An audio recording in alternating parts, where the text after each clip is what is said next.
अपने पिता एवं माता कैकेयी के प्रकोष्ठ से राम अपनी माता कौशल्या के पास पहुँचे। अनुज लक्ष्मण वहां पर पहले से ही उपस्थित थे। राम ने माता का चरण स्पर्श किया और कहा, हे माता।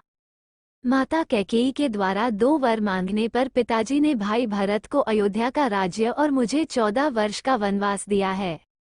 अतः मैं वन के लिए प्रस्थान कर रहा हूँ। विदा होने के पूर्व आप मुझे आशीर्वाद दीजिए। राम द्वारा कहे गए इन हृदय विदारक वचनों को सुनकर कौशल्या मूर्छित हो गईं। राम ने उनका यथोचित उपचार किया और मूर्छा भंग होने पर वे विलाप करने लगी। उनका विलाप सुनकर लक्ष्मण बोले, माता, भैया राम तो सद्गुरुजनों का सम्मान तथा उनकी आज्ञा का पालन करते हैं। मैं समझ नहीं पा रहा हूँ कि मेरे देवता तुल्य भाई को किस अपराध में ये दंड दिया गया है। ऐसा प्रतीत होता है कि वृद्धावस्था ने पिताजी की बुद्धि को भ्रष्ट कर दिया है।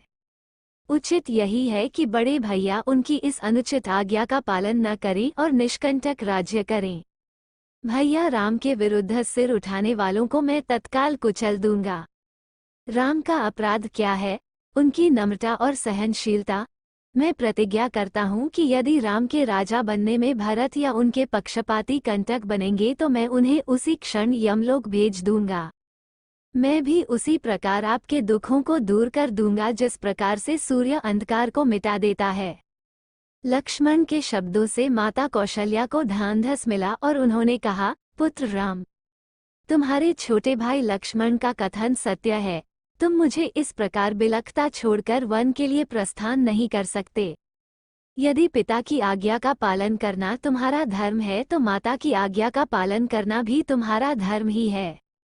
मैं तुम्हें आज्ञा देती हूँ कि अयोध्या में रहकर मेरी सेवा करो।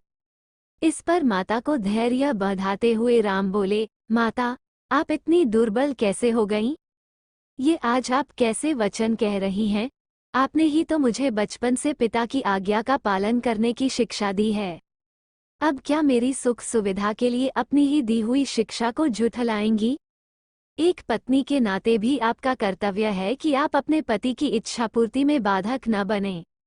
आप तो जानती ही हैं कि चाहे सूर्य, चंद्र और पृथ्वी अपने अटल नियमों से टल जाएं, पर राम के लिए पिता की आज्ञा का उल्लंघन करना कदापि संभव नहीं है। मैं आपसे निवेदन करता हूँ कि आप प्रसन्न होकर मुझे वन जाने की आज्ञा प्रदान करें ताकि मुझे ये संतोष रहे कि मैंने माता और पिता दोनों ही की आज्ञा का पालन किया है। फिर वे लक्ष्मण से संबोधित हुए और कहा, लक्ष्मण, तुम्हारे साहस, पराक्रम, शौर्य और वीरता पर मुझे गर्व है। मैं जानता हूँ कि तुम मुझसे अत्यंत स्नेह करते हो, किंतु हे सौमित्र, धर्म का स्थान सबसे ऊपर है। पिता की आज्ञा की अवहेलना करके मुझे पाप, नरक और अपयश का भागी बनना पड़ेगा। इसलिए हे भाई, तुम क्रोध और क्षोभ का परित्याग करो और मेरे वन गमन में बाधक मत बनो। राम के दृढ़ निश्चय को देखकर अपने आंसुओं को पोंछती हुई कौशल्या बोली, वत्स, यद्यपि तुम्हें वन जाने की आज्ञा देते हुए मेरा हृदय चूर चूर हो रहा है, किंतु यदि मुझे भी अपने साथ ले चलने की प्रतिज्ञा करो तो मैं तुम्हें वन जाने की आज्ञा दे सकती हूँ। राम ने संयमपूर्वक कहा, माता, पिताजी इस समय अत्यंत दुखी हैं और उन्हें आपके प्रेमपूर्ण सहारे की आवश्यकता है। ऐसे समय में यदि आप भी उन्हें छोड़कर चली जाएंगी तो उनकी मृत्यु में किसी प्रकार का संदेह नहीं रह जाएगा। मेरी आपसे प्रार्थना है कि उन्हें मृत्यु के मुख में छोड़कर आप पाप का भागी न बने। उनके जीवित रहते तक उनकी सेवा करना आपका पावन कर्तव्य है। आप मोह को त्याग दें और मुझे वन जाने की आज्ञा दें। मुझे प्रसन्नतापूर्वक विदा करें।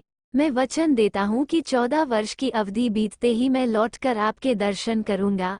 धर्मपरायण राम के युक्तियुक्त वचनों को सुनकर अश्रुपूरित माता कौशल्या ने कहा, अच्छा वत्स, मैं तुम्हें वनगमन की आज्ञा प्रदान करती हूँ। परमात्मा तुम्हारे वनगमन को मंगलमय करे। फिर माता ने तत्काल ब्राह्मणों से हवन कराया और राम को हृदय से आशीर्वाद देते हुए विदा किया। रामायण के सभी भाग सुनने के लिए हमारे चैनल को सब्सक्राइब करें।